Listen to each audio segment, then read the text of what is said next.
the first one I thought I'd talk about is what it's like to almost die drowning. And specifically, I'm going to talk about my first experience almost drowning, because it's actually happened a few times. 1, 2, 3 at least. There might be a fourth one in there.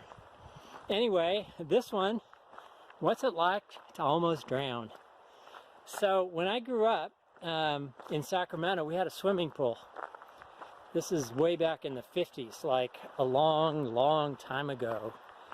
And I was actually a pretty good underwater swimmer. I had a good frog kick, and I liked to see how far I could swim underwater. And I started off by swimming 1 lap underwater of our pool, and then I did 2, and then I did 3, and I thought that was a pretty big deal. And then I did 4. And I was really like almost expended out of air when I got, it was like, you know, when your lungs are just bursting for air. But I thought maybe I could do 5. And I bet you can see where this is going. So I hyperventilated, you know, that filled my lungs to the absolute maximum amount of air I could give them. And I took off, and I did 1, 2, 3, and I got 4 laps in, and I still had some air left. It was like, all right, I'm going to try this. So I took off to do number 5, and I got about halfway across, and I'm thinking, wow, I might pull this off. Well, all of a sudden I had a sweet taste of air, or sweet taste in my mouth, like kind of like sugar, but not, you know, but it was a sweet taste. And the my vision started going. Like I couldn't see. Things just went brown. It's almost like if you took the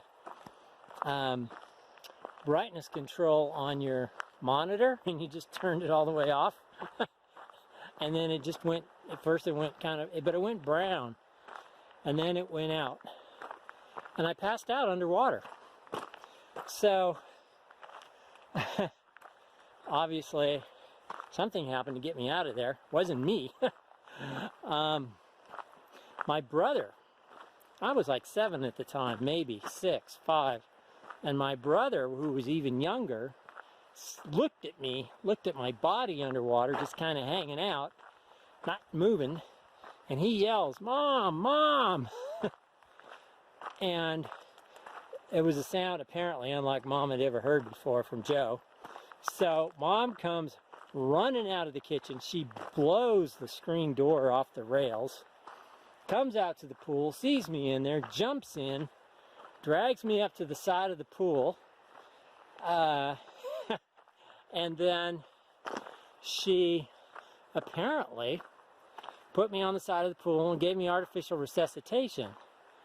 And the next thing I remember, I am looking up in the sky, right? Like up. And there's green everywhere.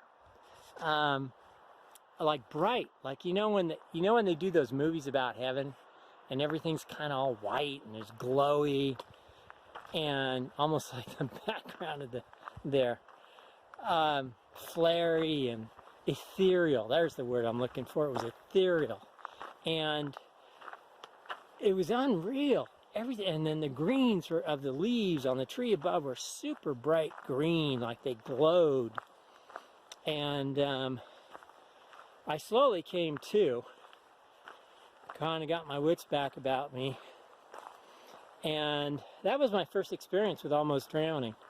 Now, you'd think I would have gotten a big lesson out of that of some kind, you know, because a lot of people, when they have near-death experiences, their life is never the same. They get some profound experience and their life goes on. Well, I didn't have that. But it was an interesting experience to know what it's like to drown. And that one was peaceful.